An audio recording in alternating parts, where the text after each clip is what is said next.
ಮಳೆಯ ಹರಿಸಿ ತಿಳಿಸೇ ಬಿಡುವೆ ಪ್ರೀತಿಯ.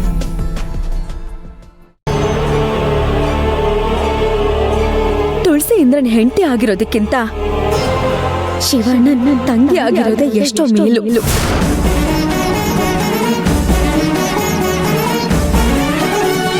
ಹೌದು ಮಾವ, ಅವಳು ಗಂಡನ ಮನೇಲಿ ಕುತ್ಕೊಂಡು ಅಳೋ ಬದಲು ಅಣ್ಣನ ಆಶ್ರಯದಲ್ಲಿ ನಗ್ನಗ್ತಾ ಇರೋದು ಎಷ್ಟೋ ಮೇಲಲ್ವಾ?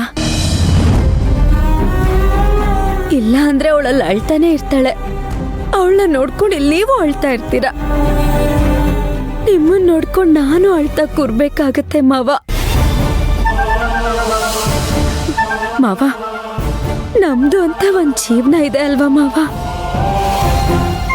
ಹೀಗೆ ಆದ್ರೆ ನಮ್ ಬದುಕು, ನಮ್ ಭವಿಷ್ಯದ ಬಗ್ಗೆ ಯೋಚನೆ ಮಾಡೋದು ಯಾವಾಗ? ಮೊನ್ನೆ ಇನ್ಸ್ಪೆಕ್ಟರು ನಿಮ್ಮನ್ನ ಹುಡ್ಕಕ್ಕೆ ಎಷ್ಟೆಲ್ಲ ಕಷ್ಟಪಟ್ಟಿದ್ದಾರೆ ಗೊತ್ತಾ?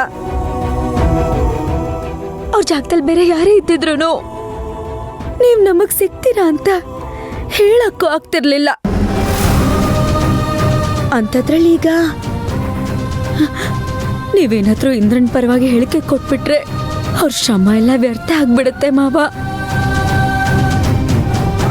ಎಲ್ಲರ ಮುಂದೆ ಅವ್ರ ತಲೆ ತಗ್ಸೋ ತರ ಆಗ್ಬಿಡುತ್ತೆ.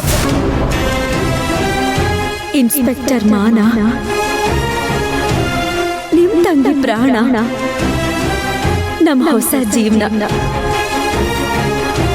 ಎಲ್ಲ ಇವಾಗ ನಿಮ್ ಕೈಯಲ್ಲೇ ಇದೆ. ಯೋಚನೆ ಮಾಡಿ ಮಾವ, ಇಂದ್ರನ್ಗೆ ಶಿಕ್ಷೆ ಆಗ್ಲೇಬೇಕು. ಹಾಗಿದ್ರೆ ಮಾತ್ರ ಈ ಮೂರು ಉಳಿಯೋದು.